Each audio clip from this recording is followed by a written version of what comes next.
모든 인간은 삶이라는 붓으로 인생이라는 이야기책을 엮어가고 있다고 했습니다. 인생이라는 이야기책을 바르게 엮어가기 위해서는 먼저 인생이 무엇인지, 인생에 대한 바른 이해가 선행되어야 한다고 했습니다. 그래서 어젯밤에 인생이 무엇인지 우리 함께 깊이 사색해 보았습니다.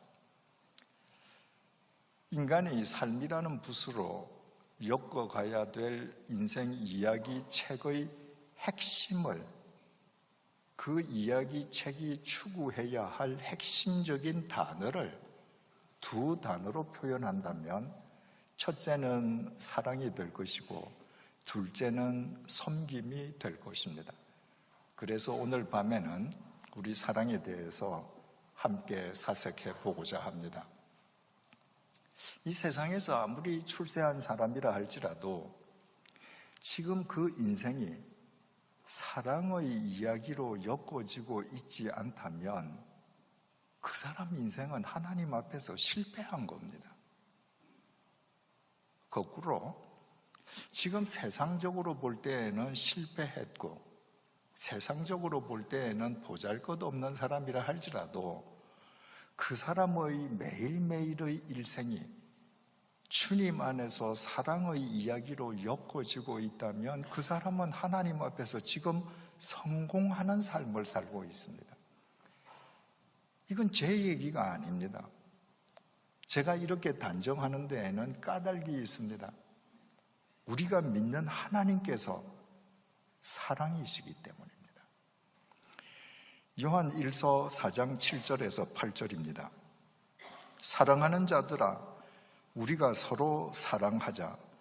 사랑은 하나님께 속한 것이니 사랑하는 자마다 하나님으로부터 나서 하나님을 알고 사랑하지 아니하는 자는 하나님을 알지 못하나니 이는 하나님은 사랑이심이니라.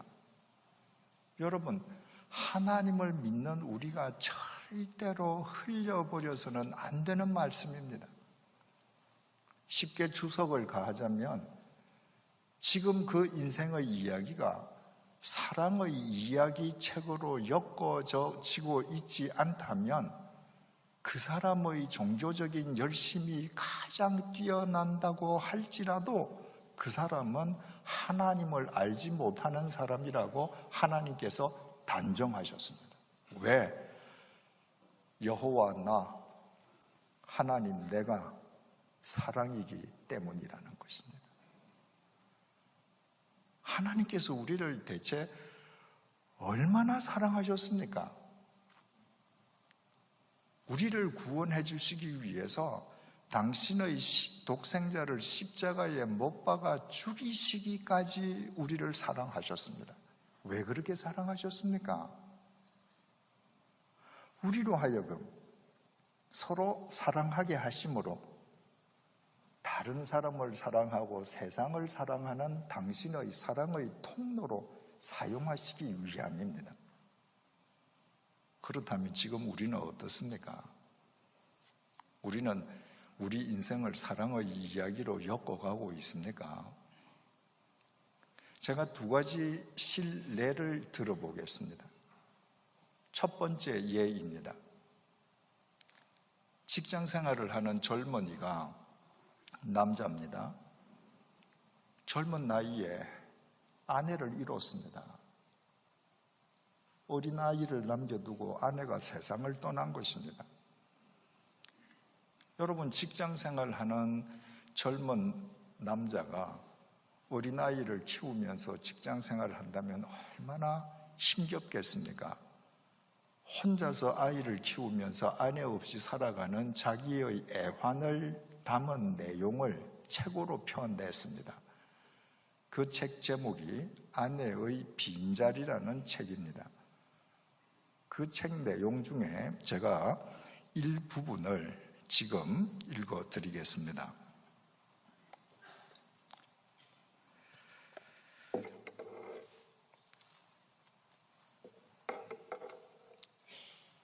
요즘은 눈이 나빠져서 프로그레시브도 통하지가 않습니다. 예. 아내가 어이없는 사고로 내 곁을 떠난 지 4년, 밥도 할 줄 모르는 남편과 아이를 두고 떠난 아내의 심정이 오죽했을까마는 나는 나대로 아이에게 엄마 목까지 해주지 못하는 것이 늘 가슴 아팠다. 언젠가 출장을 떠나기 위해 이른 새벽 아이에게 아침밥도 챙겨주지 못한 채 서둘러 집을 나선 적이 있었다. 전날 먹다 남은 밥이 조금은 남아 있었기에 계란찜만 얼른 데워놓고 잠이 덜 깬 아이에게 대충 설명을 한 뒤에 출장지로 내려갔다. 전화로 아이의 아침을 챙기느라 제대로 일도 못했다. 그날 저녁 집에 돌아온 나는 아이와 간단한 인사를 나눈 뒤 피곤한 몸에 저녁밥 걱정은 뒤로 한 채 방으로 들어와 양복을 벗어 던지고 침대 위에 몸을 던졌다. 그 순간 푹 소리를 내며 빨간 양념 국물과 라면 가락이 침대보와 이불에 퍼지는 게 아닌가. 뜨거운 컵 라면이 이불 속에 있었던 것이다. 도대체 이 녀석이. 나는 옷걸이를 들고 달려가 장난감을 갖고 놀던 아이의 등과 엉덩이를 마구 때렸다. 왜 아빠를 속상하게 해? 이불은 누가 빨라고 장난을 쳐, 장난을. 화가 난 나는 때리는 것을 멈추지 않았다. 그때 아들의 울음 섞인 몇 마디가 나의 맺은 손을 멈추게 했다. 아들의 얘기로는 밥솥에 있던 밥은 아침에 먹었고 점심은 유치원에서 먹었는데 저녁 때가 되어도 아빠가 오시질 않아 싱크대 서랍에 있던 컵 라면을 찾아 끓여 먹었다는 것이다. 가스레인지를 만지면 안 된다는 아빠의 말이 생각나서 보일러 온도를 목욕으로 누른 후 데워진 물로 라면을 끓여 하나는 자기가 먹고 하나는 이불 속에 넣어 두었다는 것이다. 아빠인 내가 먹을 라면이 식지 않게 하려고. 아들은 친구에게 빌린 장난감 때문에 내게 얘기하는 걸 깜빡 잊었다며 잘못했다고 용서를 빌었다. 아들 앞에서 눈물을 보이는 것이 싫어 화장실로 뛰어 들어간 나는 수돗물을 크게 틀어놓고 펑펑 울었다. 한참 그러다가 정신을 차리고 나와 우는 아이를 달래 약을 발라주고 잠을 재웠다. 라면 국물에 더러워진 침대보와 이불을 치우고 아이 방을 열어보니 얼마나 아팠던지 자면서도 흐느끼고 있지 않는가. 녀석의 손에는 엄마의 사진이 있었다. 나는 그저 오랫동안 문에 머리를 박고 서 있었다. 1년 전 아이와 그 일을 당한 후 아이에게 엄마 목까지 하느라고 나는 나대로 신경을 많이 썼다. 아이는 이제 7살, 얼마 후면 유치원을 졸업하고 학교에 간다. 다행히 아이는 티 없이 맑게 커가는 것 같았다. 그런데 얼마 전 아이에게 또 한 차례 매를 들고 말았다. 유치원에서 전화가 왔는데 아이가 유치원에 오지 않았다는 것이다. 너무나 떨리는 마음에 허겁지겁 조퇴를 하고 돌아와 여기저기 찾아보았지만 아이의 모습은 보이지 않았다. 온 동네가 떠나갈 정도로 이름을 부르며 애타게 찾다가 동네 문방구 오락기 앞에서 아이를 만났다. 너무나 화가 나서 나는 아이를 때렸다. 그런데 아이는 한마디의 변명도 하지 않고 잘못했다고만 했다. 나중에 안 사실이지만 그날은 유치원에서 엄마들을 모시고 재롱장 잔치를 한 날이었다고 한다. 그 일이 있고 며칠 후 아이는 유치원에서 글을 배웠다며 자기 방에서 꼼짝 않고 글 쓰는 일에 열심이었다. 그 모습을 내려다보며 하늘에서 아내가 미소 짓고 있을 생각을 하니 나는 또 눈물을 참을 수가 없었다. 그렇게 1년 정도의 시간이 흘러 겨울이 되었다. 거리에 크리스마스 캐롤이 흘러나올 때쯤 아이가 또 일을 저질렀다. 회사에서 퇴근하려고 하는데 전화가 왔다.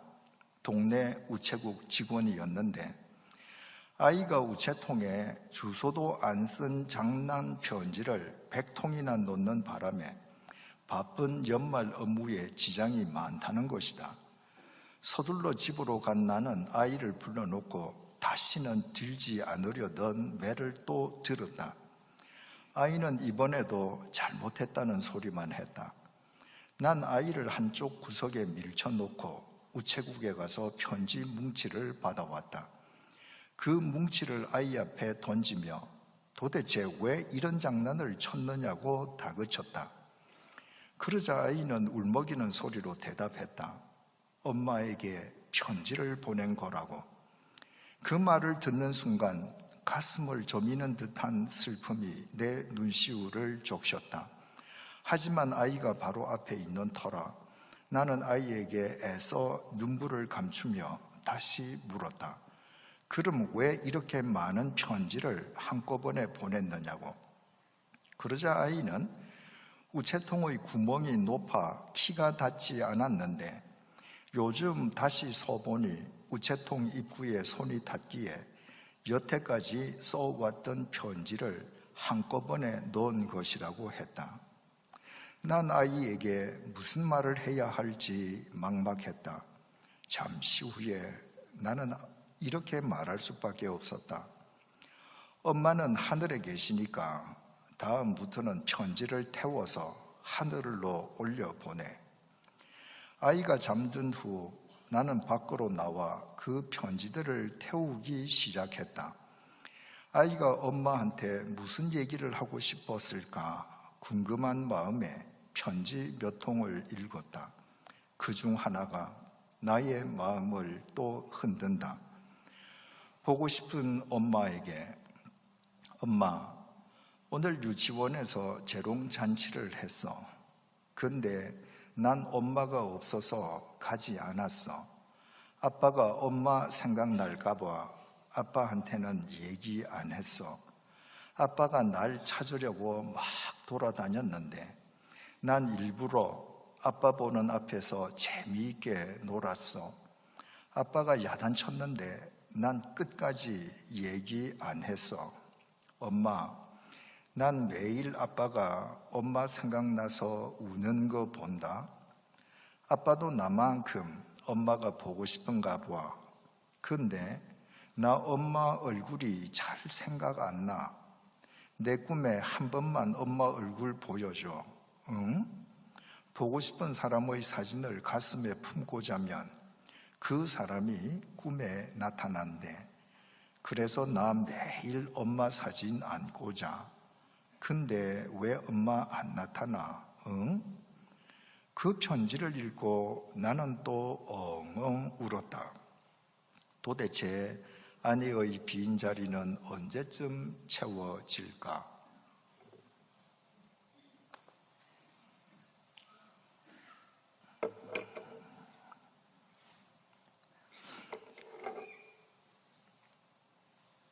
아내를 잃고 혼자서 아이를 키우는 이 아빠의 그 애환이 잘 나타나 있습니다. 근데 이 아빠가 쓴 지금 3가지 에피소드, 라면 사건, 유치원 결석 사건, 그리고 우체통 사건, 이 3 에피소드에는 한 가지 공통점이 있습니다. 아마 이 글을 쓴 아빠도 모를지 모르겠습니다. 저는 이 글 쓴 아빠를 개인적으로 알지 못합니다. 제가 지금 하는 이야기가 이 아빠에게 누가 되지 않기를 바랍니다. 여러분, 이 아빠는 지금 엄마 목까지 2배로 아이를 사랑하기 원합니다. 당연하지 않겠습니까? 그런데 이 아빠는 일만 터지면 아이에게 손찌검부터 했습니다. 라면 사건이 터졌을 때 불문곡직하고 옷걸이를 들고 나가서 자기 표현대로 보면 장난감을 놀고 있는 아이의 엉덩이와 등을 마구 때렸습니다. 그 아이는 성인이 아닙니다. 어린아이입니다. 때려놓고 수돗물을 털어놓고 엉엉 울면서 후회했습니다. 그러다가 또다시 유치원에서 아이가 결석했다는 소식을 듣고 놀란 마음으로 동네를 찾아 헤매다가 문방구 앞에서 오락기를 가지고 노는 아이를 보고 공개된 장소에서 또 손찌검했습니다. 후회했습니다.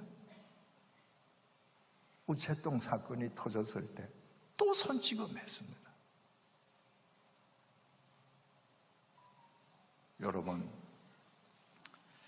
이 아빠는 지금 아이를 사랑합니다. 이것이 사랑입니까? 지금 이 아이는 이 글 속에 따르면 7살입니다. 1년이 지났어도 8살밖에 되지 않습니다. 지금 이 어린아이가 나이가 어리기 때문에 아버지가 옷걸이를 가지고 때려도 공개된 장소에서 손찌검을 해도 맞고 미안하다고만 합니다. 이 아이가 몇 년 지나서 10대를 거치면 그때도 아빠 매 맞고 살까요? 천만에요. 이 아이는 억눌른 용수철이 튀어나듯이 아빠 품을 떠나갈 것입니다. 아빠는 자식을 사랑한다고 사랑하는데 결과적으로는 사랑하지 않는 겁니다. 2번째 예입니다. 젊은 부부가 한국에서 신앙생활을 하다가 미국으로 이민을 갔습니다.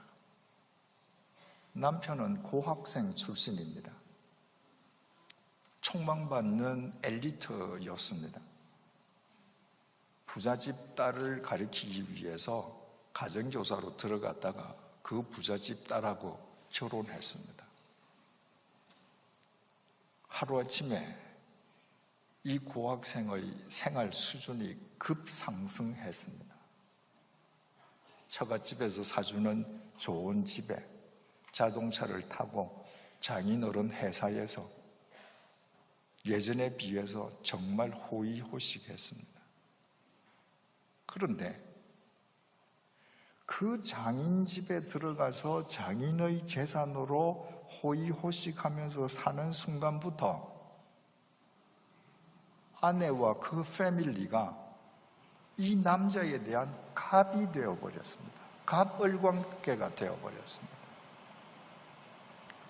부부 싸움을 하면 아내가 친정에 전화를 합니다. 그러면 장인, 장모님이 사위를 야단치는 것은 두말할 나위도 없고 손위 처남이 당장 달려와서 자기 매제, 이 여인의 남편 뺨을 때리면서 소리 질렀습니다. 여러분, 그런 남자가 길을 펴고 살겠습니까? 가정에서 그렇게 주눅든 사람이 장인 회사에서 좋은 직책에 좋은 직급에 있었지만 사회생활 적응에 실패했습니다. 그래서 2사람이 미국 이민을 계획했습니다. 여자는 여자대로 가난한 시부모를 모시는 것도 아니지만 그 가난한 시부모에 대해서 의무를 다해야 한다는 게 귀찮은 거예요. 그래서 태평양 건너서 미국으로 갔습니다. 그러나 그 남자의 상황은 바뀌어지지 않았습니다. 미국 가서 처갓집 돈으로 집 사고, 처갓집 돈으로 자동차 사고, 처갓집 돈으로 생활했습니다. 아내와 갑을 관계가 그대로 계속된 것입니다. 결국 그 남자는 50도 되기 전에 미국 땅에서 죽었습니다.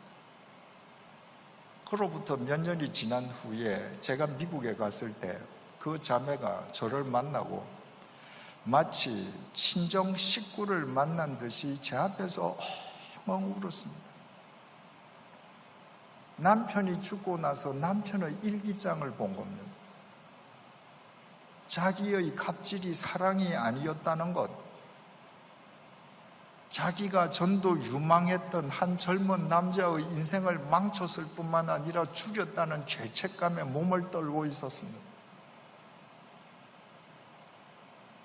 여러분, 제가 지금 두 가지 예를 말씀을 올렸는데 이 두 가지 예가 우리 얘기 아닙니까?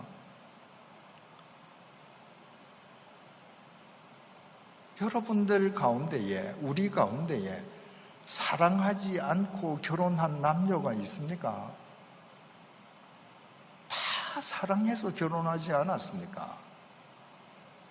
그런데 결혼한 뒤에 왜 서로 상처를 주고받습니까? 왜 함께 살아가는 것 자체가 기쁨이 되기보다는 고통인 경우가 더 많습니까?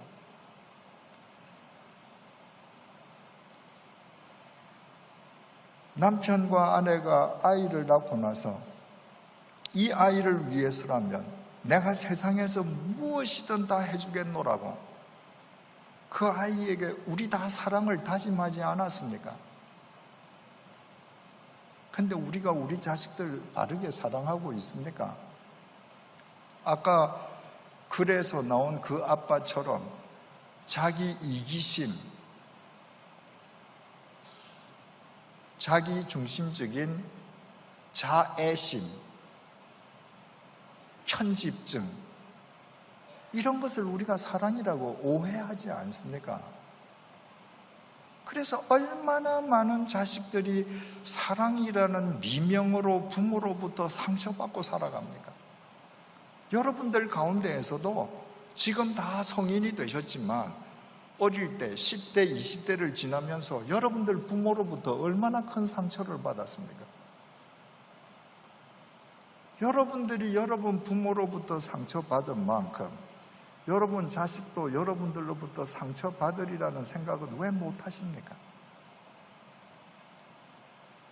여러분, 유치원 부모도 그 유치원에 오는 아이들, 원생들을 케어하고 사랑하기 위해서는 라이센스가 있어야 합니다. 우리 서로 사랑하면서 라이센스를 따서 결혼했습니까? 우리가 면허를 따서 아이를 낳고 부모가 되었습니까? 따지고 보면 우리는 사랑을 모르지 않습니까? 사랑도 모르면서 사랑한다고 우리는 살아갑니다. 그래서 우리의 이기심으로 서로 상처를 주고받는 것입니다. 여러분, 우리나라 사람들이 얼마나 사랑에 대해서 무지한지를 잘 나타내어주는 예가 하나 있습니다.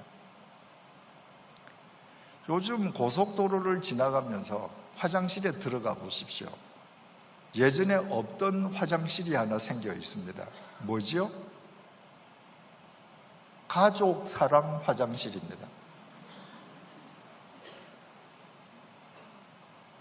제가 20여 년 전에 스위스에 있을 때 그때에 이미 스위스에는 고속도로 공동변소라든지 수영장 탈의실에 부부가 함께 들어가서 아이들을 케어해 줄 수 있도록 부부가 공동으로 들어가는 화장실이나 탈의실이 있었습니다. 그 공동 화장실이나 공동 탈의실의 팻말은 한마디면 돼요. 패밀리. 그런데 우리는 화장실에다가 가족 사랑이래요. 그걸 영어로 번역하면 정말 오해하기 딱 좋죠. 얼마나 사랑을 모르면 부부가 아이 같이 오줌 노육 주는 거, 그것을 가족 사랑하는 거라고 화장실 제목을 그렇게 붙여 놓습니다. 올해 주님의 교회 표어가 신앙의 주체는 가정입니다 라고 들었습니다. 신앙의 주체가 가정이라면 그 신앙의 핵심이 주님의 명령에 따라서 서로 사랑하는 것이어야 한다면 곧 가정이 사랑의 요람이고 시발점이어야 되어야 한다는 의미 아니겠습니까? 여러분 각자의 가정은 어떻습니까? 오늘 본문은 주님께서 우리에게 주신 새 계명입니다. 계명은 지켜도 좋고 지키지 않은 그냥 말씀이 아닙니다. 계명은 반드시 지켜야 하는 하나님의 명령입니다. 주님께서 이렇게 말씀하셨습니다. 오늘 본문 요한복음 13장 34절에서 35절입니다. 새 계명을 너희에게 주노니 서로 사랑하라. 내가 너희를 사랑한 것 같이 너희도 서로 사랑하라. 너희가 서로 사랑하면 이로써 모든 사람이 너희가 내 제자인 줄 알리라. 주님께서 우리에게 주신 새로운 계명은 네가 정말 나를 믿니? 그러면 너희들 서로 사랑해라. 너희들이 서로 사랑하는 것으로서 사람들이 너희가 내 제자인 줄 알 것이다. 이 주님의 명령에 비춘다면 아직까지도 사랑이 무엇인지 알지 못한 채 사랑한다면서 서로 상처를 주고받는 부부, 사랑의 이름으로 자식의 가슴에 비수를 꽂는 부모, 아무리 열심으로 교회에 다녀도 주님의 제자가 아니라는 말밖에 되지 않지 않습니까? 서로 사랑할 수 없는데 우리는 사랑도 알지 못하는데 너희들이 서로 사랑해야 되고 사랑해야 내 제자인 줄 세상 사람들이 알 것이라. 어떻게 우리 입장에서 보자면 이렇게 불가능한 명령을 주님께서 내리십니까? 중요한 사실은 주님께서 서로 사랑하라고 명령하시기만 한 것이 아니라는 겁니다. 오늘 본문을 다시 읽겠습니다. 새 계명을 너희에게 주노니 서로 사랑하라. 내가 너희를 사랑한 것 같이 너희도 서로 사랑하라. 서로 사랑하라고 명령하시면서 그 앞에 내가 너희를 사랑한 것처럼 너희도 서로 사랑하라고 명령하십니다.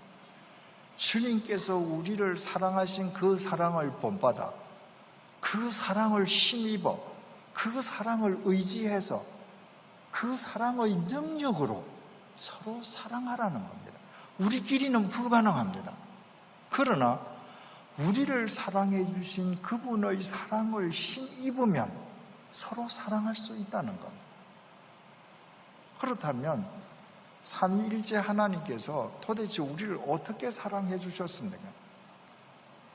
삼위일체 하나님의 사랑을 통해서 우리가 인식할 수 있는 사랑의 실체는 구체적으로 무엇입니까? 첫째로, 사랑은 상대방의 눈을 들여다보는 것입니다. 사랑은 상대의 눈을 들여다보는 것으로부터 시작합니다. 시편 139편은 다윗의 시입니다. 139편 16절입니다. 내 형질이 이루어지기 전에 주의 눈이 보셨으며 나를 위하여 정한 날이 하루도 되기 전에 주의 책에 다 기록이 되었나이다. 여러분, 세상에는 존경받을 만한 직종이 참 많이 있습니다만 저는 특별히 건축가들을 존경합니다. 우리가 어디 황무지에 가보십시오. 우리에게는 아무것도 보이지 않는 황무지예요. 그런데 건축가는 어떻습니까? 그 황무지 속에서 자기가 지을 집을 봅니다. 그러니까 건축가들은 뛰어난 분들이죠. 하나님께서는 내 형질이 이루어지기도 전에, 하나님께서 진흙으로 나를 빚으시기도 전에 당신의 눈으로 나를 보셨습니다. 사랑하시기 때문에. 이 세상에서 나를 제일 먼저 보신 분은 산부인과 의사가 아닙니다. 이 세상에서 나를 가장 먼저 보신 분은 내 형질이 형성되기도 전에 하나님이십니다. 내 눈을 제일 먼저 들여다보신 분도 하나님이십니다. 그리고 나의 날이 하루도 지나가기 전에 나의 눈을 들여다보시면서 이 아이를 통해서 어떤 섭리를 이루실까 당신의 책에 다 기록하셨다는 거예요. 시편 139편 17절에서 18절입니다. 하나님이여, 주의 생각이 내게 어찌 그리 보배로우신지요. 그 수가 어찌 그리 많은지요. 내가 세려고 할지라도 그 수가 모래보다 많도소이다. 내가 깰 때에도 여전히 주와 함께 있나이다. 여러분, 추석을 가하자면 이런 이야기입니다. 하나님께서 나를 위해서 엄청난 계획들을 가지고 계시는데 나는 그냥 자요. 내가 자다가 눈을 떴습니다. 눈을 뜨니까 하나님께서는 내가 잠자는 동안에도 여전히 나를 쳐다보고 계셨습니다. 그리고 눈을 뜨는 내 눈을 들여다보시면서 얘를 통해서 당신의 어떤 섭리를 이루실까 생각하시는 그 섭리의 수가 모래수보다 많다는 것입니다. 하나님께서 이처럼 우리의 눈을 들여다보시면서 우리를 사랑하신다는 것입니다.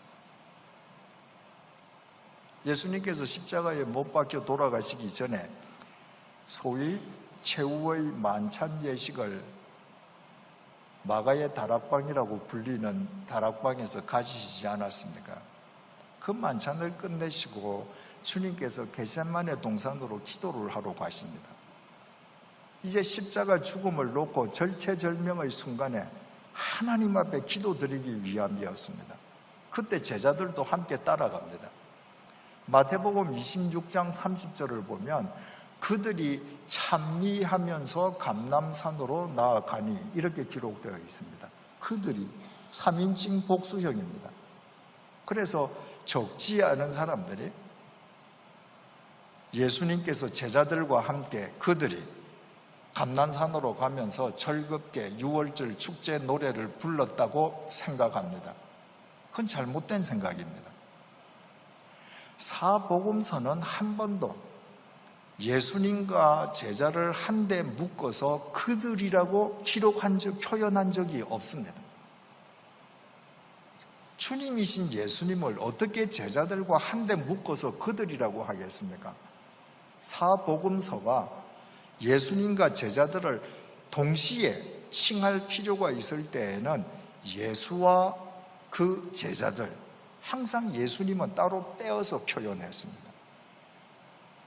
마태복음 26장 30절에서 그들이 찬미했다는 것은 예수님은 포함되지 않고 지금 제자들이 기뻐서 노래를 부르고 가는 겁니다. 예수님은 지금 죽음을 앞두고 절체절명의 기도를 하시기 위해서 가는데 제자들은 지금 축제의 노래를 부릅니다. 왜? 그들은 지금까지도 날이 밝으면 예수님께서 빌라도 총독을 몰아내시고 집권하신다고 생각하거든요. 날이 밝으면 너는 우의정하고 나는 좌의정하고 못해도 우리 중에서 모든 사람들은 다 장관해야지 꿈에 부풀어 있는 겁니다. 예수님께서 그들을 보시면서 이렇게 말씀하셨습니다. 얘들아, 너희들이 오늘 밤에 나를 버리고 도망갈 것이다. 그 얘기를 듣고 베드로가 펄쩍 뛰면서 이렇게 얘기하지 않습니까? 주님, 저 사람들 모두 다 버려도 저는 결코 절대로 주님 버리지 않을 겁니다. 주님께서 그 베드로에게 이렇게 말씀하셨습니다. 베드로야, 너는 오늘 밤에 닭이 울기 전에 나를 3번 부인할 것이다. 베드로가 뭐라고 합니까? 주님, 내가 주님과 함께 죽을지언정 절대로 주님 부인하지 않을 겁니다. 호언장담했습니다. 그때까지만 해도 베드로는 주님께서 반드시 내일 왕좌에 앉으시리라고 확신하고 있었던 것입니다. 그런데 겟세마네 기도를 끝내신 주님께서 대제사장이 보낸 무리들에게 잡혀가시지 않습니까? 베드로 생각과 지금 다른 상황이 벌어졌습니다. 베드로는 그 일이 어떻게 되는지 그렇게 앞장서 가던 베드로가 멀찍이 떨어져서 갑니다. 혹시 화가 자기에게 미칠까 봐 대제사장 집에 들어갔습니다. 그리고 우리가 잘 아는 상황이 벌어지지 않습니까? 거기에 있는 사람이 너 보니까 예수하고 한패네? 아니야, 간단하게 부인했습니다. 두 번째로 또 아니야, 너 맞잖아. 그랬더니 베드로가 맹세하면서 부인했습니다. 유대인의 맹세는 하나님의 이름을 걸고 맹세하는 겁니다. 나 하나님 이름을 걸고 맹세하는데 나 저 작자 몰라. 마지막으로 또 아니야, 너 맞잖아. 너 말투가 갈릴리 말이잖아. 그랬더니 베드로가 부인하고 맹세하는 것도 모자라서 저주했습니다. 나 저런 저주받을 작자 나는 모른다. 하나님의 이름으로 맹세한다. 여러분, 그 후에 닭이 울고 베드로가 닭 우는 소리를 듣고 나가서 통곡한 거 우리가 알지 않습니까? 근데 한번 여러분 생각을 해보십시오. 지금 그 순간에 예수님께서 딴 공간에 계시는 것이 아닙니다. 대제사장 그 좁은 마당에 지금 같이 서 있는 겁니다. 베드로하고. 그런데 예수님이 무력하게 잡혀가서 따귀를 맞으시고 모독당하는 걸 보고 자기에게 화가 미칠까 지금 두려워서 베드로가 자기 보호 본능으로 예수를 지금 부인하고 맹세하고 저주하는 그 순간에 닭 우는 소리가 들리겠습니까? 누가복음이 그 상황을 정확하게 전해주고 있습니다. 누가복음 22장 59절에서 60절입니다. 세 번째 베드로가 예수님을 부인하는 장면입니다. 1시간쯤 있다가 또 한 사람이 장담하여 이르되 이는 갈릴리 사람이니 참으로 그와 함께 있었느니라. 베드로가 이르되 이 사람아, 나는 네가 하는 말을 알지 못하노라고 아직 말하고 있을 때에 닭이 곧 울더라. 지금 베드로가 세 번째 부인합니다. 그런데 지금 닭이 웁니다. 여러분, 새벽에 닭이 한 번 울지 않지 않습니까? 닭은 울면 계속해서 몇 번을 울어댑니다. 지금 베드로 귀에 이 닭 소리가 안 들리는 겁니다. 61절에서 62절이 이렇게 기록하고 있습니다. 주께서 돌이켜 베드로를 보시니. 지금 베드로가 주님의 면전에서 부인하고 맹세하고 저주한 겁니다. 닭 우는 소리가 들리는데 베드로에게는 그 닭 소리가 안 들립니다. 그 닭 우는 소리가 들릴 때 주님께서 얼굴을 돌려서 베드로를 바라보셨습니다.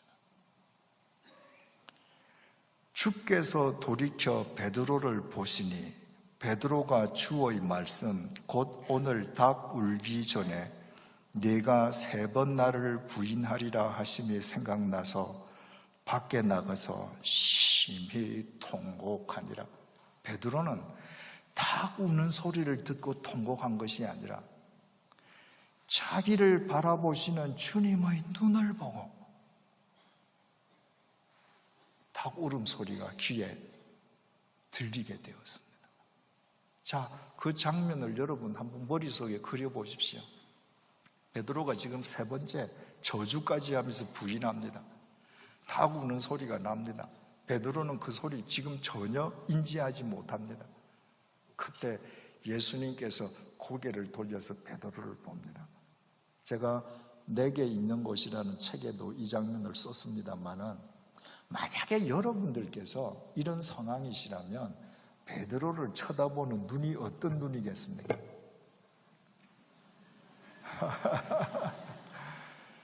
여러분, 제가 말입니다, 한 사람을 스카우트해서 3년 동안 먹여주고 입혀주고 제가 가지고 있는 모든 것 다 전수해 줬습니다.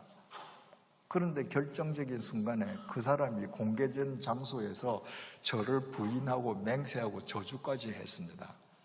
그때 만약에 제가 그런 경우를 당했다면 그 사람을 쳐다보는 제 눈이 흰자만 있었을 거예요.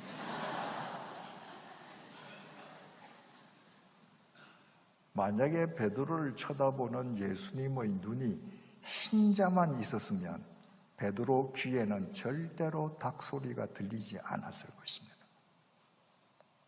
베드로에게도 할 말이 많았을 겁니다. 내가 배를 버려두고 그물을 버려두고 당신을 3년 쫓아다녔는데 고작 이렇게 무력하게 잡혀가면서 나 이렇게 만들려고 나를 그동안 다리고 다녔느냐? 흰 눈이었으면 베드로도 할 말이 많았을 것입니다. 그런데 베드로를 돌아보시는 그 주님의 눈이 호수처럼 여전히 연민과 사랑에 찬 눈초리입니다. 그 눈을 보는 순간에 베드로 귀에 닭 울음소리가 들렸습니다. 그래서 나가서 통곡했습니다. 회개였습니다. 왜? 그 주님의 눈이 사랑의 눈이었고 그 사랑의 눈을 베드로가 들여다보는 순간에 그 마음속에서 상실했던 주님에 대한 사랑이 다시 회복된 것입니다. 사랑은 눈을 서로 들여다보는 겁니다. 욥이 고난 끝에 이렇게 고백하지 않습니까? 욥기 42장 5절입니다. 내가 주께 대하여 귀로 듣기만 하여 싸우나 이제는 눈으로 주를 배움나이다. 욥이 고난을 거친 후에 내가 이제 눈으로 주님을 봅니다. 욥이 영적 눈으로 주님과 눈을 맞추고 있습니다. 여러분, 우리가 기도하고 말씀 공부하고 경건 훈련을 통해서 결과적으로 우리가 해야 될 것은 우리를 보고 계시는 그분과 눈을 맞추는 것입니다. 그때 그분의 사랑 속에서 우리는 그분을 사랑하면서 사랑의 삶을 살아갈 수 있습니다. 사람끼리 사랑하는 것도 똑같습니다, 여러분. 우리 옛말에 남자와 여자가 서로 사랑할 때 뭐라고 표현합니까? 쟤들 눈이 맞아서 그래요. 여러분, 정말 좋은 표현입니다. 여러분들 삶에서 복원해야 될 표현입니다.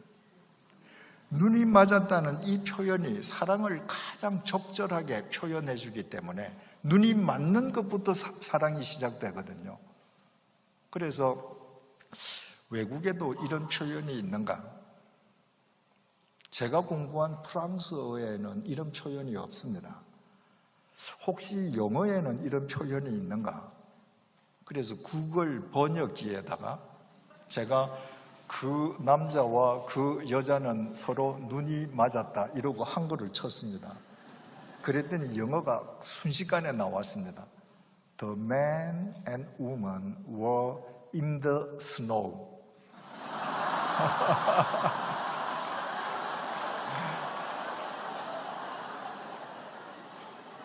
그게 구글 번역기 상으로는 눈이 맞았다는 게 없는 거죠. 제가 미국 변호사에게 그분은 영어가 능통하고 한국어도 능통한 분이죠. 제가 전화해서 물었습니다. 이런 표현이 있냐? 자기도 문학적인 표현은 몰라서 문학을 잘 아는 분한테 확인해 줄게. 없어요. 영어에 첫눈에 반했다, love at first sight, 이런 표현은 있습니다. 그런데 눈이 맞다는 표현은 없습니다. 여러분들 다들 연애할 때, 결혼하기 전에 어떻게 사랑했습니까? 눈이 맞았잖아요. 카페에서, 공항에서 서로 눈이 맞았습니다. 그때 서로 마주 볼 때 상대방 눈으로 내가 빨려 들어가는 것 같지 않았습니까? 그런데 결혼하고 눈을 안 봅니다.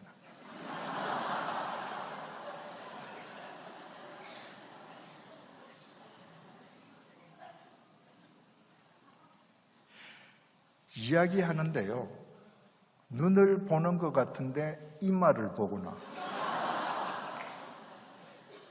볼을 보거나, 가장 근접하면 눈썹이나 미간을 봅니다.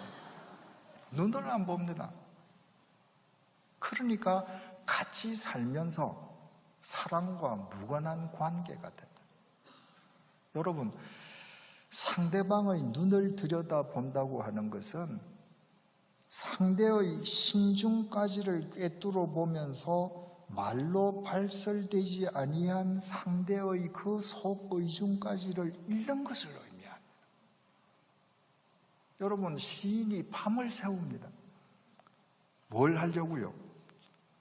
자기가 표현해내고 싶은 세상에서 하나밖에 없는 단어를 찾아내기 위해서 며칠 밤을 새웁니다. 자기 속에 있는 그 감정들, 살아 움직이는 그 감정을 표현할 수 있는 단어는 하나밖에 없거든요. 그 단어를 찾기 위해서 애쓰는 겁니다. 여러분, 우리는 시인이 아닙니다. 언어의 마술사라고 하는 시인도 자기 마음 속에 있는 것을 표현할 수 있는 적절한 단어를 찾기 위해 며칠을 밤샘을 하는데, 우리가 어떻게 사랑하는 내 아내에게, 남편에게, 자식에게 내 속에 있는 모든 것을 다 말로 표현할 수 있습니까? 절대 불가능합니다. 눈을 들여다보면 눈이 말을 합니다. 내 아내가 얼굴을 웃는 것 같지만 그 속에 지금 우수가 잠겨 있는지, 내 남편이 아무 말 안 하지만 그 눈 속에 지금 무슨 근심이 지금 깃들여져 있는지, 눈이 말을 합니다. 그래서 매일매일 눈을 맞춰야 합니다. 눈을 들여다봐야 합니다. 여러분, 가만히 생각해 보십시오. 아내하고 남편이 이야기했는데, 여러분 자식하고 부모하고 얘기했는데 눈 쳐다보면서 얘기한 적이 언제입니까? 여러분, 아내 눈동자 색깔 아십니까? 여러분, 남편의 눈이 어느 정도의 세상을 담고 있는지 여러분 한번 보신 적이 있습니까? 없죠? 그러면 아까 이야기한 첫 번째 신뢰, 두 번째 신뢰, 우리 가정도 똑같은 것입니다. 여러분, 그 글 속에 아빠가 하루 종일 출장 가서 피곤한 몸으로 집에 들어와서 침대에 펄컥 누웠더니 라면이 뒤집어졌습니다. 그냥 옷걸이 들고 가서 때리기부터 했죠. 그때 이 아빠가 나가서 그 아이의 눈을 한번 들여다보았더라면 이 아이가 지금 장난질 하는 건가? 아빠 골리는 건가? 아니면 아빠 라면 끓여 놨다? 아빠를 위하는 눈인가? 알 수 있지 않습니까? 여러분, 오늘 댁에 가시면 사랑해야 될 사람 눈을 보십시오. 앞으로 매일 눈을 보고 이야기하십시오. 눈 속에는 상대의 과거가 새겨져 있고 현재가 드러나고 있고 미래가 투영됩니다. 그래서 사랑은 눈을 들여다보는 것으로부터 시작합니다. 두 번째로 사랑은 너무나 당연하게 시간을 주는 것입니다. 사랑은 나의 존재를 상대방에게 주는 겁니다. 사랑해야 할 상대에게 주는 겁니다. 나의 손발을 주는 거예요. 그런데 여러분, 내 존재를 어떻게 줍니까? 내 시간을 주는 겁니다. 내 존재는 나의 시간으로만 표현됩니다. 어제 인생은 모래시계라고 했습니다. 우리 인생 시계에서 모래가 지금도 줄줄 떨어지고 있는데 이 모래를 사랑해야 할 사람에게 주지 않고 내가 누구를 사랑한다고 말할 수 있겠습니까? 내 존재, 내 시간을 주지 않고 돈을 주는 것으로 내가 그를 사랑한다? 그는 있을 수 없습니다. 하나님께서 이렇게 말씀하셨습니다. 우리가 잘 아는 구절입니다. 이사야서 49장 15절에서 16절 하반절입니다. 여인이 어찌 그 젖먹는 자식을 잊겠으며 자기 태에서 난 자를 긍휼히 여기지 않겠느냐. 산모나 막 아이를 낳은 여인에게 당신 아이를 잊어버릴 때가 있습니까? 대부분 없다 그럽니다. 그렇습니까? 그 사실 아닙니다. 매일 아이에게 매여 사는 것 같죠? 그러나 재미있는 드라마 볼 때 아이가 안 보입니다. 친구하고 전화하면서 1시간, 2시간씩 이야기할 때 아이가 안 보입니다. 더더욱이나 아이를 키우는 여자들이 자기 연민에 얼마나 오래 빠져 있습니까? 자기 연민에 빠져 있는 동안에 아이가 보이지 않습니다. 그런데 하나님께서는 그들은 혹시 잊을지라도 나는 너를 잊지 아니할 것이라 내가 너를 내 손바닥에 새겼노라.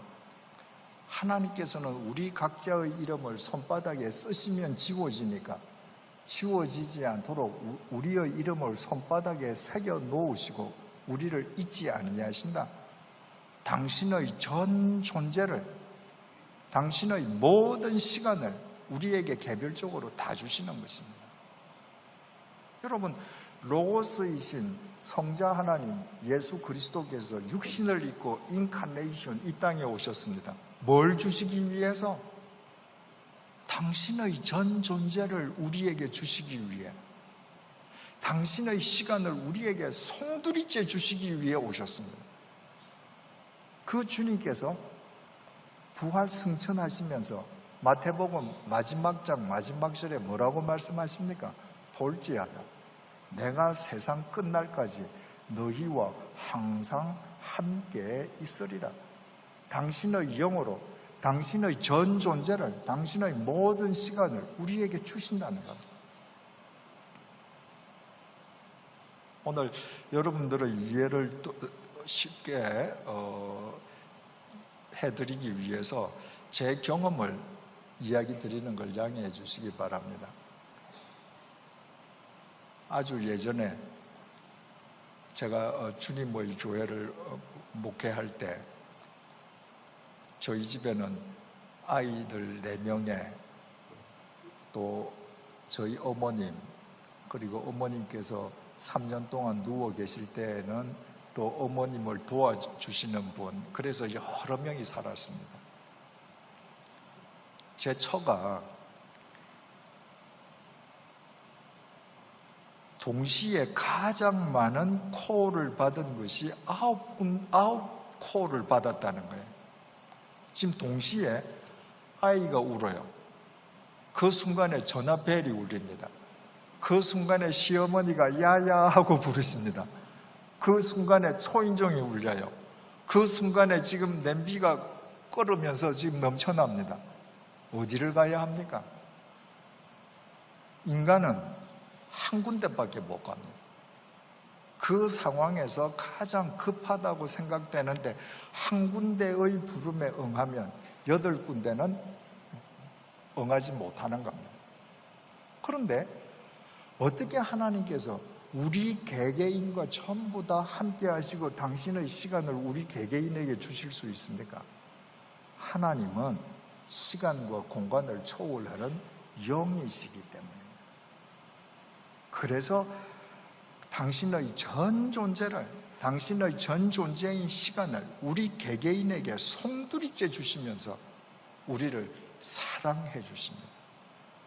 우리 역시 사랑해야 될 사람에게 우리의 시간을 주는 것으로 사랑은 실천됩니다.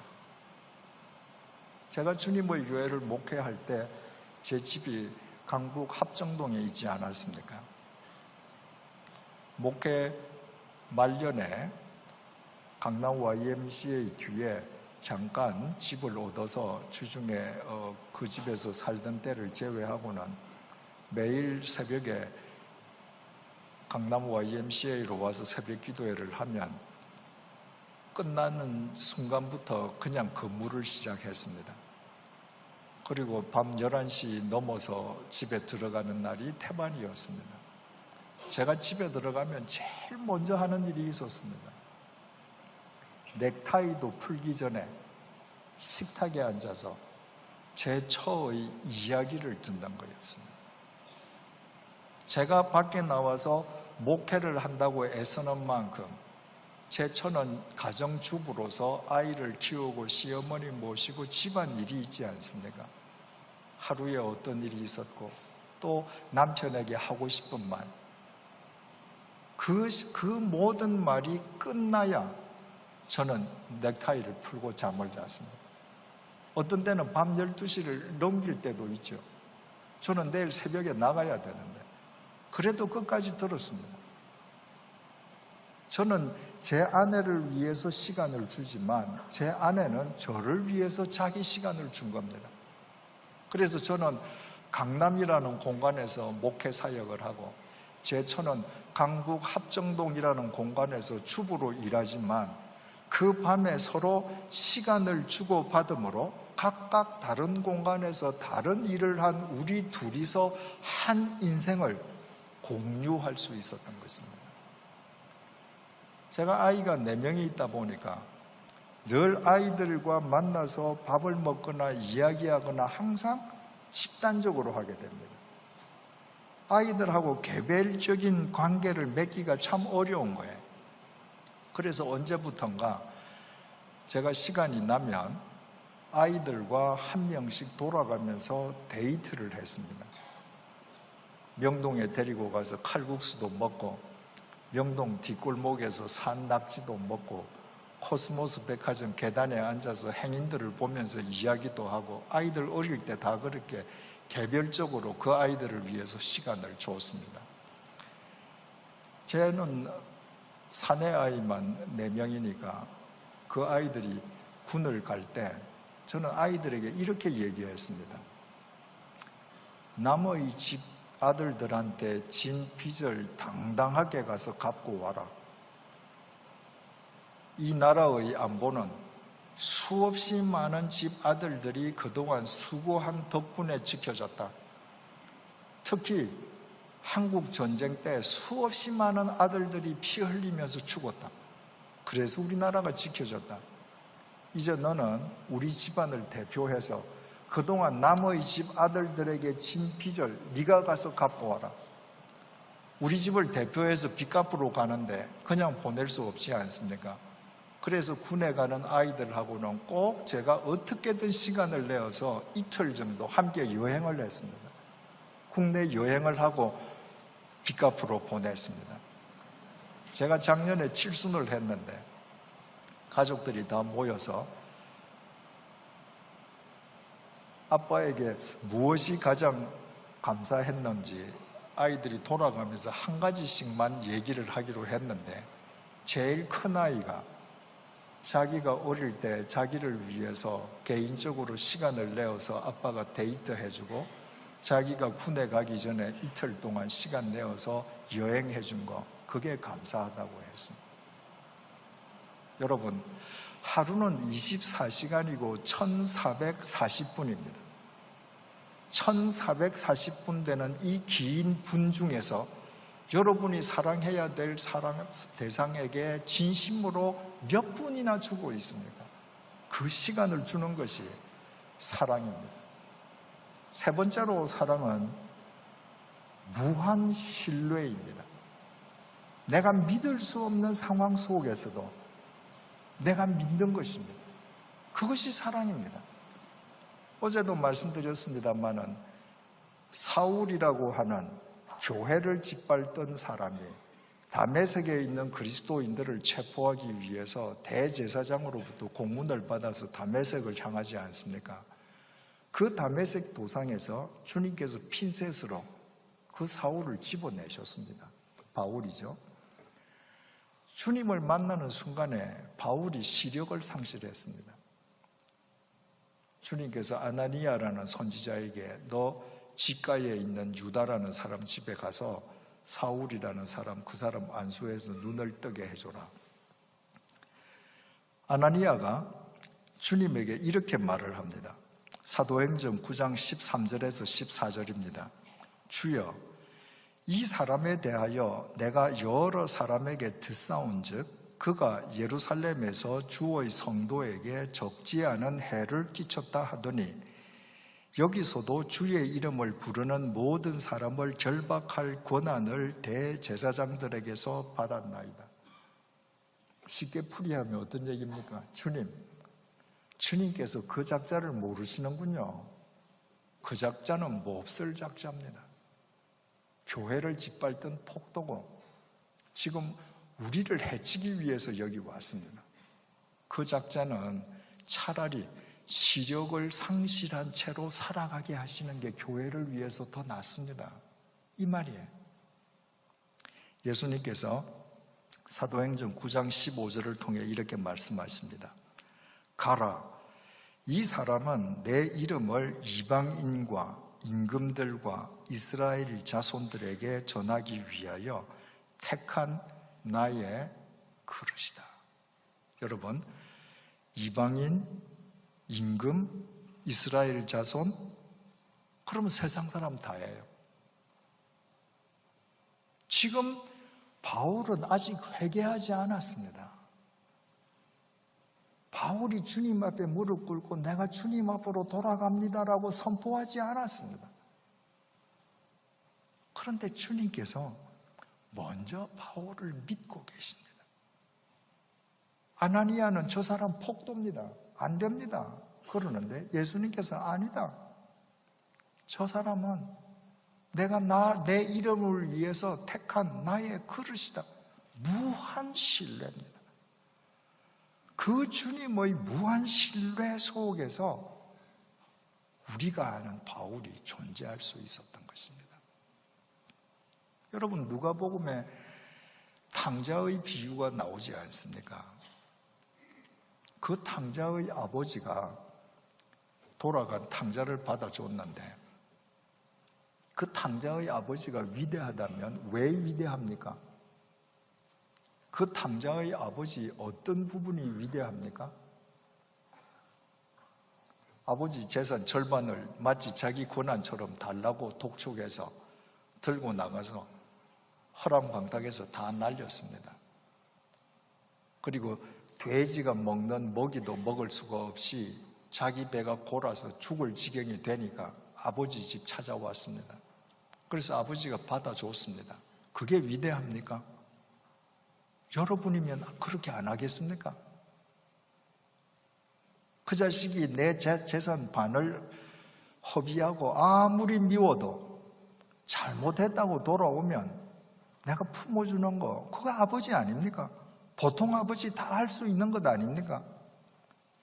그 탕자의 아버지의 위대함은 딴 데 있습니다. 이 탕자가 나가서 재산 다 허비하지 않았습니까?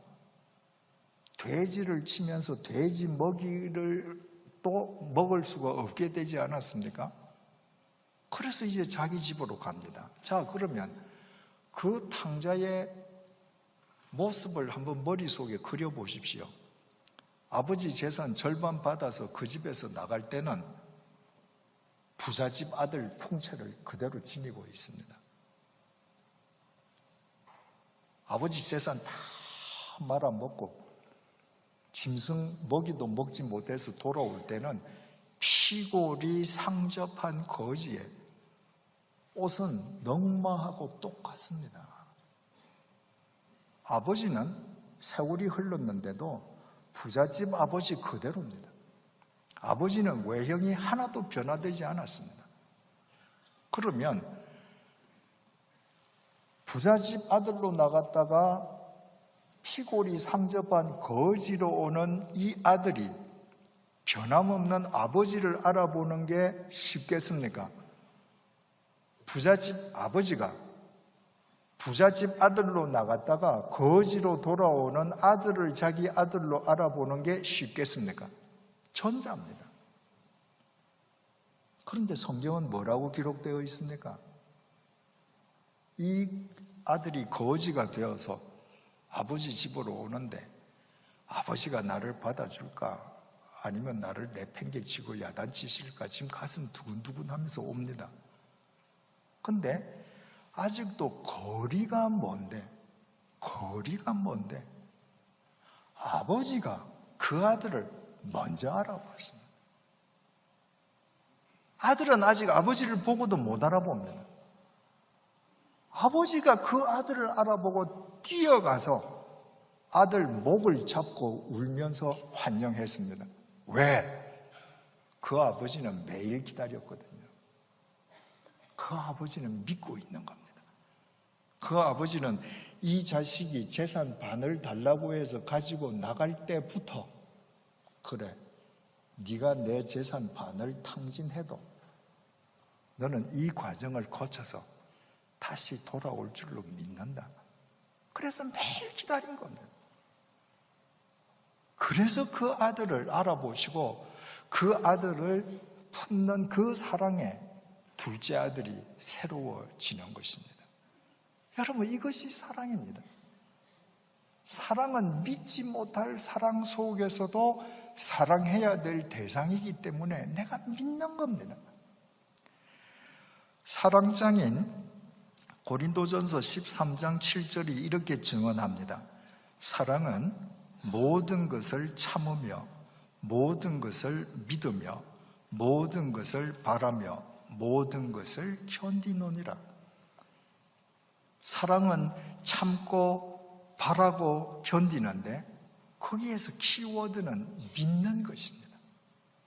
내가 믿기 때문에 이 아들이 내 재산의 반을 들고 나갔지만 그 허물을 스테고 덮어줄 수 있는 겁니다. 내가 이 아들을 믿기 때문에 이 아들은 지금 내 재산을 들고 나가서 호랑방탕하게 살 것이 뻔하지만 그 아들이 돌아올 것을 엘피소 소망하는 것입니다. 내가 믿기 때문에 이 아들이 거지가 되어서 돌아왔지만 내가 휘포메노 인내하는 것입니다. 그래서 믿어야 합니다. 여러분, 저는 제 처와 제 누님들, 제 어머님께 참 감사한 점이 있습니다. 제가 모태신앙인으로 태어났음에도 불구하고 제가 그렇게 허랑방탕하게 살아갈 때, 제가 믿음 좋은 교회 집사인 줄 알고 결혼하고 보니까 알코올 중독자처럼 살아갈 때 제 처나 제 어머니나 제 형제 중에 한 사람이라도 야, 너 싹수가 노랗다, 그랬으면 전 정말 어그러졌을는지 모릅니다. 제 처를 비롯해서 제 가족 중에 한 명도 제게 제 미래에 대해서 절망하거나 저를 저주하는 이야기를 해본 적 없었습니다. 끝까지 믿었습니다. 믿어줬습니다. 그 믿음이 오늘 제가 이런 모습으로 서 있을 수 있게 된 원동력이 된 것입니다. 특히 젊은 강남 어머니들에게 부탁합니다. 성적으로 자식들 잡지 마십시오. 주위에서 다른 학부모가 하는 이야기 듣지 마십시오. 여러분, 지금은 옛날처럼 사람들을 일직선에 세워놓고 경쟁시키는 시대가 아닙니다.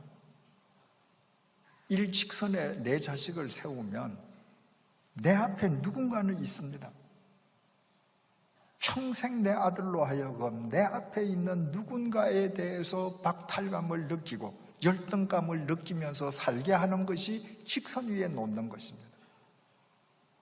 정말 지혜로운 그리스도인이라면 내 자식을 360도의 원 위에 세워두어야 합니다.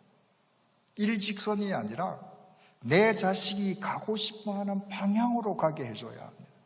믿어야 합니다. 탕자의 아버지처럼. 저 자식이 저 길을 가더라도 아무도 안 간 저 길을 가면 하나님께서 저 아이를 통해서 광야에 길이 나고 사막에 강이 터지게 해 주실 것이다. 그런 믿음을 부모가 가질 때에, 그런 믿음을 가진 부모가 세상을 새롭게 하는 것입니다. 그러지 않고 일직선상에 세워서 끊임없이 경쟁해서 조금 더 낫고 조금 더 앞으로 나가고 그렇게 해서 살게 하면 대부분의 경우에 자기를 위해서 인생을 살다가 끝납니다. 아무리 연봉을 많이 받아도, 아무리 스펙이 커도, 어제 말씀드렸죠.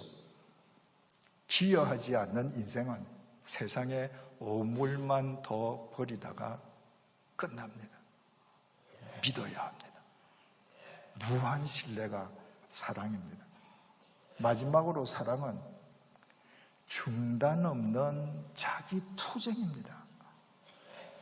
마태복음 21장을 보면 예수님의 성전 정화 사건이 기록되어 있습니다.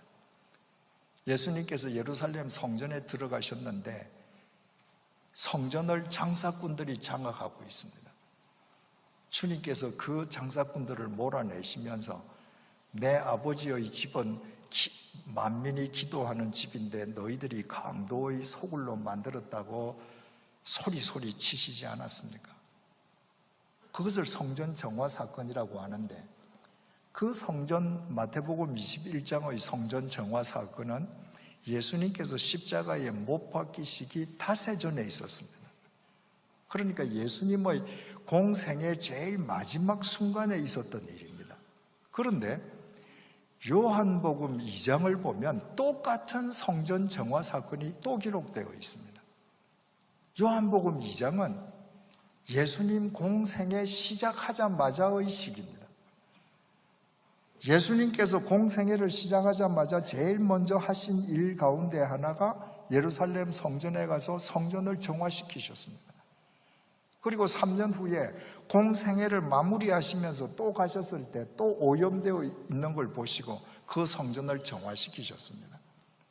예수님의 생애는 성전 정화 사건으로 시작해서 성전 정화 사건으로 끝났다고 해도 과언이 아닙니다. 여러분, 유대인들이 장악하고 있는 그 성전을 예수님께서 혈혈단신으로 들어가셔서 그 성전을 둘러엎으시고 정화하신다는 건 이 목숨을 내어놓는 겁니다. 왜 그렇게 하셨습니까? 그 성전을 장악하고 있는 대제사장 무리들이 예수님께서 사랑해야 할 하나님의 백성들을 실족시키고 있었기 때문입니다. 당신이 사랑해야 할 자들을 실족시키는 그 외부의 도전에 주님께서는 맞서서 싸우셨습니다. 그것으로 끝나지 않았습니다. 우리가 잘 알지 않습니까? 예수님께서 십자가에 못 박히시기 전날 겟세마네에서 처절하게 기도하셨습니다. 여러분들 기도하시면서 덩어리에 땀이 나는 것을 경험해 보신 적 있습니까? 거의 없죠. 그런데 예수님께서 얼마나 처절하게 기도하셨으면 땀에 피가 배어났습니다. 기도의 핵심은 하나님, 내가 원하는 것은 이 비참한 죽음을 피하는 겁니다.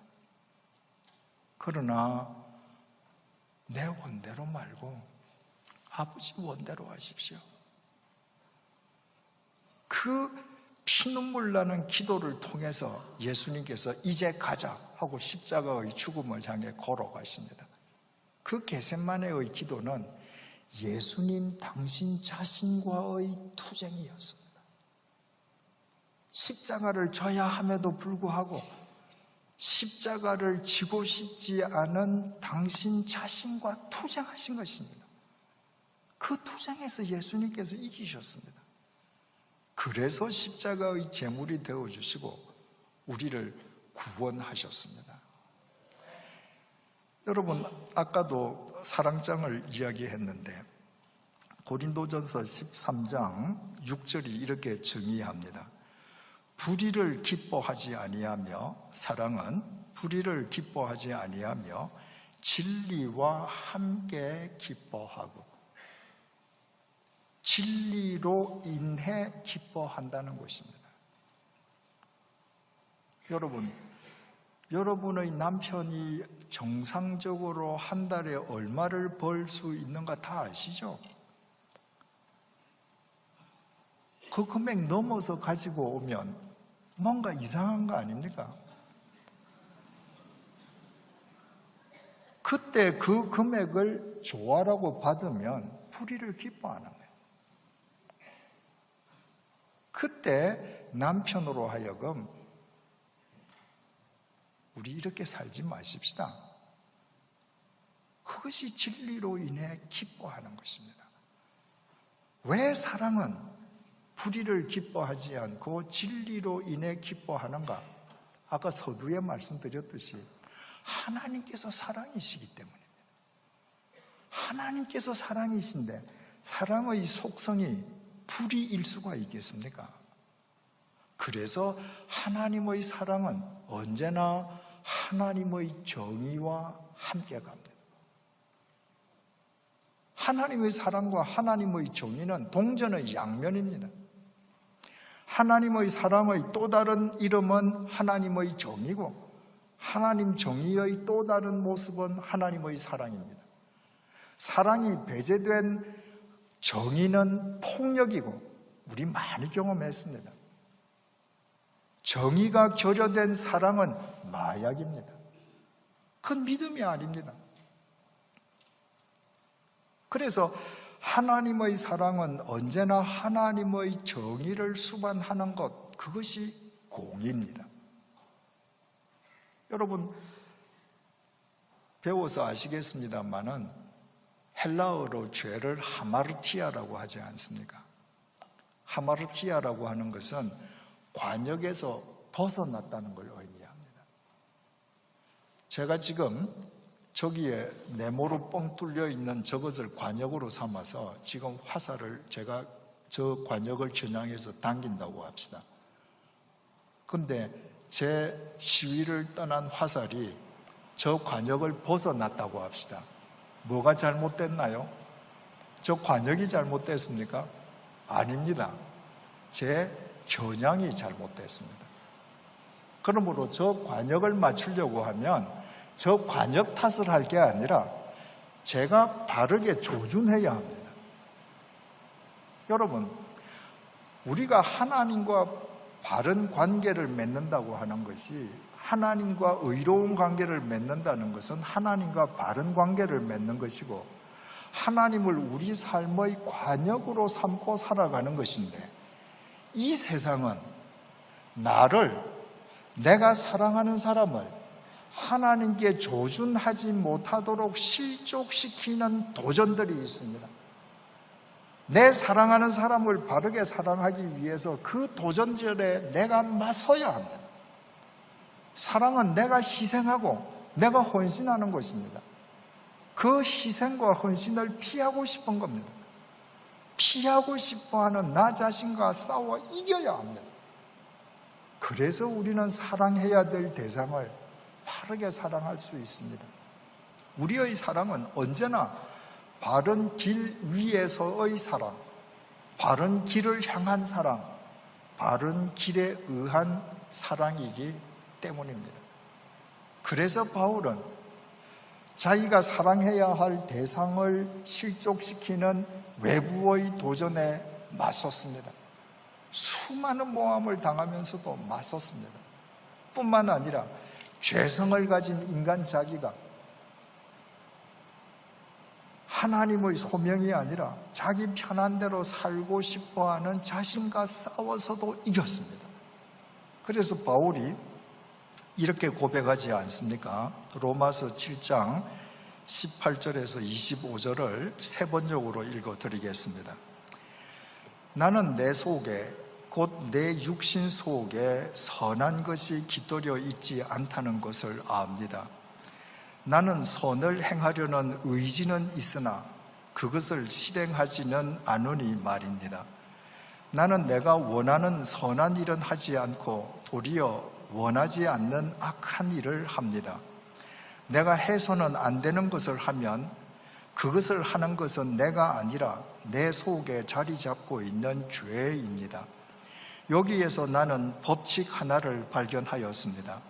곧 나는 선을 행하려고 하는데 그러한 나에게 악이 붙어 있다는 것입니다. 나는 속사람으로는 하나님의 법을 즐거워하나 내 지체에는 다른 법이 있어서 내 마음의 법과 맞서서 싸우며 내 지체에 있는 죄의 법에 나를 포로로 만드는 것을 봅니다. 나는 비참한 사람입니다. 누가 이 죽음의 몸에서 나를 건져주겠습니까? 우리 주 예수 그리스도를 통하여 나를 건져주신 하나님께 감사를 드립니다. 그러나 나 자신은 마음으로는 하나님의 법을 섬기고 육신으로는 죄의 법을 섬기고 있습니다. 바울은 매일 자기의 죄성과 싸웠습니다. 그래서 날마다 나를 쳐서 복종시킨다고 하지 않았습니까? 그래서 바울은 사랑장 고린도전서 13장을 쓰면서 사랑해야 될 자들을 바르게 사랑했습니다. 제가 1988년도에 이 자리에도 계시는 분이 계십니다만은 함께 주님의 교회를 시작한 이래 작년 제가 은퇴할 때까지 30년을 목회했습니다. 30년을 목회한다는 것은 주님께서 저를 믿으시고 제게 맡겨주신 교우님들을 바르게 사랑하는 겁니다. 바르게 사랑하기 위해서는 외부의 도전과 맞서야 했습니다. 여러분, 목사가 걸어야 할 바른 길을 걸을 때 함께 동참하기 원하는 목사님들도 계시지만 더 많은 목사들은 그 목사를 배제시키려고 합니다. 바른 길을 걷는 목사 때문에 자신의 기득권이 흔들린다고 생각되는 목사들이 제 등을 칼로 찔렀습니다. 저는 30년 동안 수많은 칼을 맞았습니다. 수많은 칼을 맞으면서 제가 사랑해야 될 교우님들을 바르게 사랑하고 목사의 길을 바르게 걷는다 뿐만 아니라 내 자신과의 싸움에서 내가 싸워서 바른 목사됨을 지켜가야 한다는 것, 결코 쉬운 일이 아니었습니다. 수많은 외부의 도전과 맞서서 싸우는 것, 제 의지로 불가능한 일이었습니다. 주님의 은혜 없이는 어떤 순간도 맞서 싸워 이길 수가 없었습니다. 그래서 제가 목회하는 내내 아침에 일어나면 눈을 뜨자마자 하나님께 드리는 기도가 있었습니다. 저는 매일 하루 일과를 이렇게 시작했습니다. 오늘도 바른 것을 분별하는 지혜와 바른 것을 실천하는 용기와 바른 것을 포기하지 않는 인내와 바르게 더불어 살아가는 은혜를 주십시오. 목사가 야합하기는 쉽습니다. 그러나 바르게 더불어 살아가는 것은 쉽지 않았습니다. 매번 바른 것을 분별하는 지혜, 바른 것을 실천하는 용기, 주님의 은혜 없이는 불가능한 일이었습니다. 제 기도는 이렇게 이어졌습니다. 오늘도 보다 깊고 넓고 멀리 바라보는 눈과 보다 많은 것을 정확하게 듣는 귀와 보다 사려 깊게 말하는 입과 보다 많은 사람을 포용하는 마음과 보다 주님을 닮은 손과 발을 지니게 해 주십시오. 매일매일 바른 길을 걷기 위해서는 주님의 말씀을 더 깊이 알아야 하고 주님의 말씀을 더 많이 들어야 하고 보이지 않는 영이신 하나님께 매일매일 제 시선을 고정시키며 살아가야 했습니다. 기도가 이렇게 끝납니다. 그리하여 어제의 결과가 오늘인 것처럼 오늘이 보다 나은 내일을 향한 발판이 되게 해 주십시오. 매일매일 그 기도를 드릴 때 주님께서 매일매일 당신의 사랑으로 저와 함께 해 주심으로 30년의 목회를 마무리할 수 있었습니다. 주님께서 오늘 이렇게 명령하십니다. 새 계명을 너희에게 주노니 서로 사랑하라. 내가 너희를 사랑한 것 같이 너희도 서로 사랑하라. 너희가 서로 사랑하면 이로써 모든 사람이 너희가 내 제자인 줄 알리라.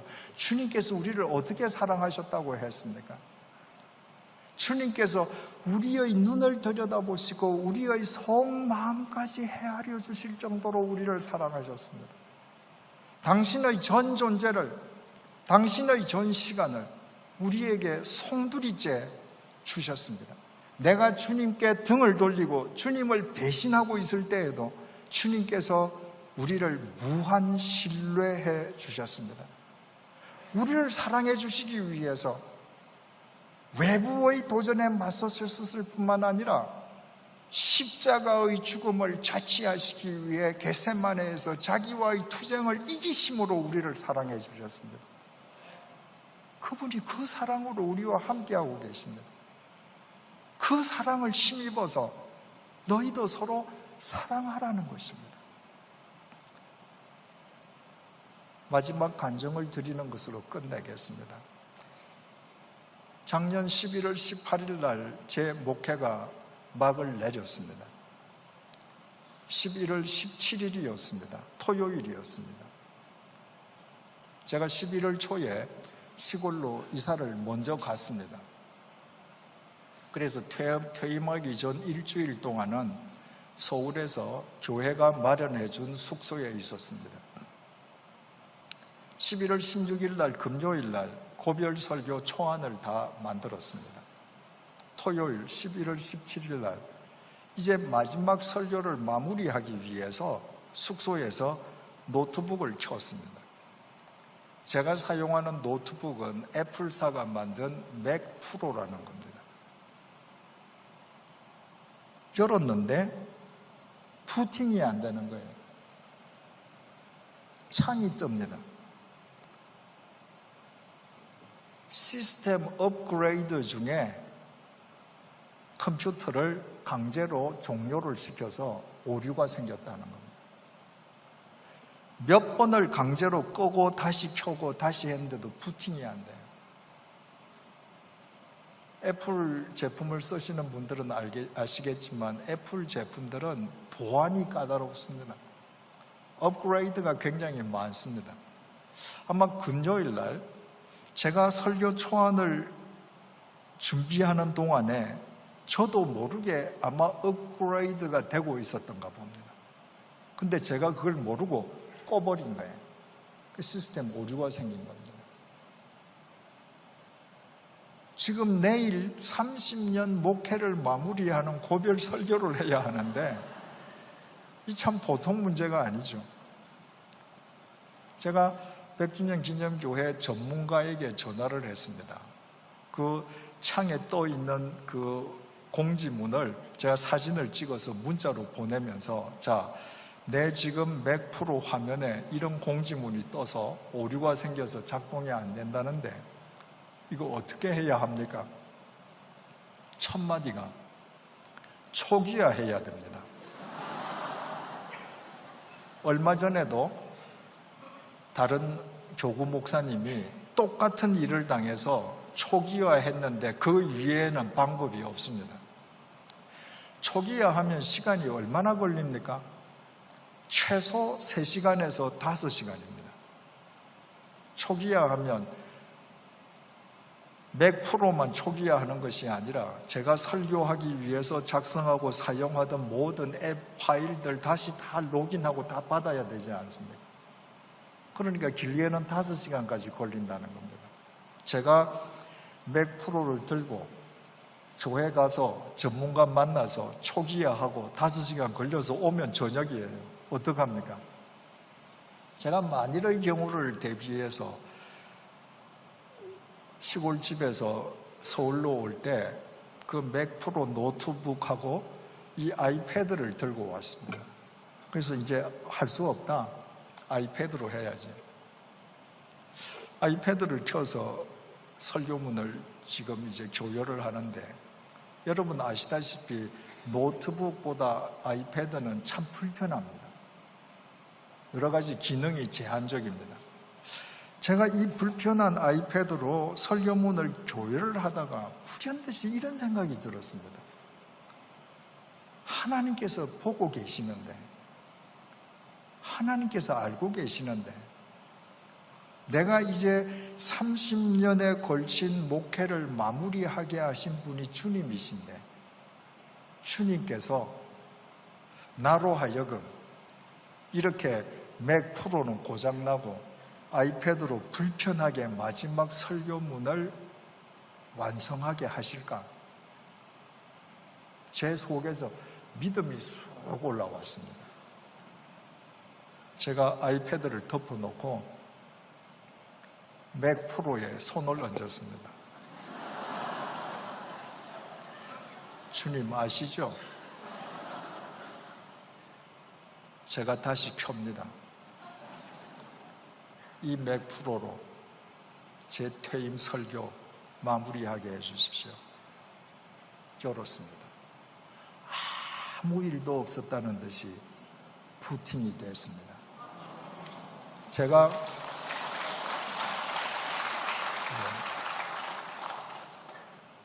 제가 100주년 기념교회 그 전문인한테 문자를 보냈습니다. 혹시 이런 거 믿을 수 있을런지 모르겠는데 내가 지금 맥 프로에 손을 얹고 기도하고 열었는데 아무 일 없이 작동이 됩니다. 그랬더니 그분이 곧 답신을 보냈습니다. 할렐루야, 믿습니다. 여러분, 그날 그 맥 프로의 그 해프닝은 단순한 해프닝이 아니었습니다. 그 해프닝은 저를 향하신 주님의 사랑의 메시지였습니다. 제처럼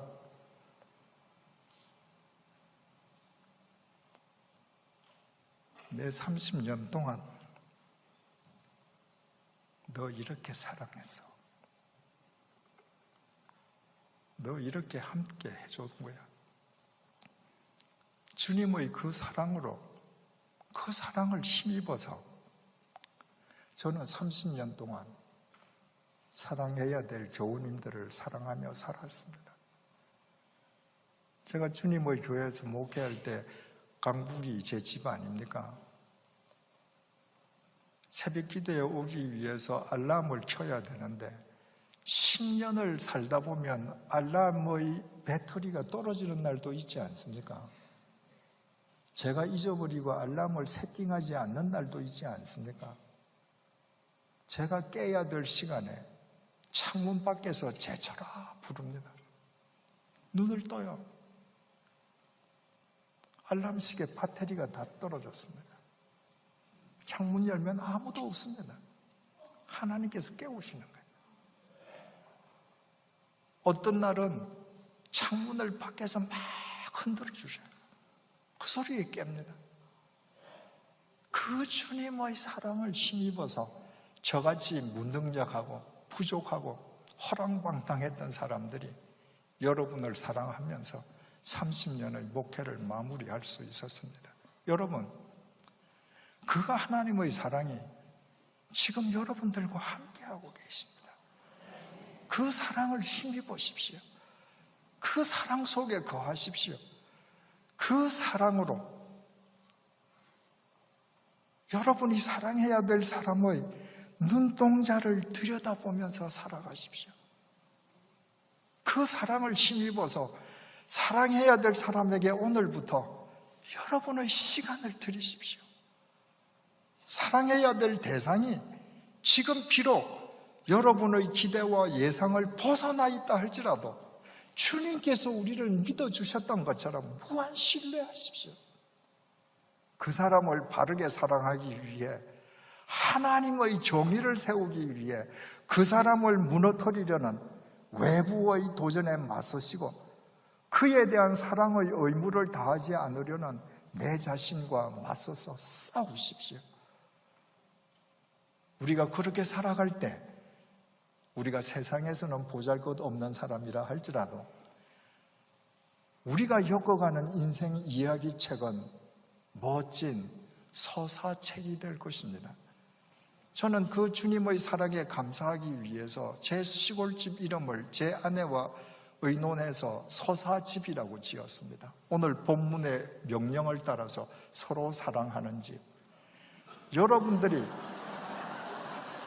서로 사랑하며 살아가면 여러분들의 인생이 서사책으로 엮어질 것이고 여러분들의 가정이 따뜻한 서사집으로 세워질 것을 믿습니다. 기도하겠습니다. 주님, 사랑하기를 원했는데 사랑이 무엇인지 몰랐습니다. 사랑의 미명으로 서로 상처를 주고받았습니다. 그러면서 늘 그것이 나의 탓이 아니라 상대의 탓이라고만 생각했습니다. 오늘 사랑이 구체적으로 무엇인지 깊이 깨닫게 해주셔서 진심으로 감사합니다. 우리를 향하신 그 주님의 사랑을 힘입어 그 주님의 사랑을 의지해서 머리 숙인 분들이 사랑해야 될 사람들과 서로 사랑하게 해 주십시오. 그리하여 이분들이 겪어가는 인생 이야기책이 아름다운 서사책이 되게 해주시고 이분들의 가정이 따뜻한 서사집이 되게 하여 주시옵소서. 예수님의 이름으로 기도드립니다. 아멘.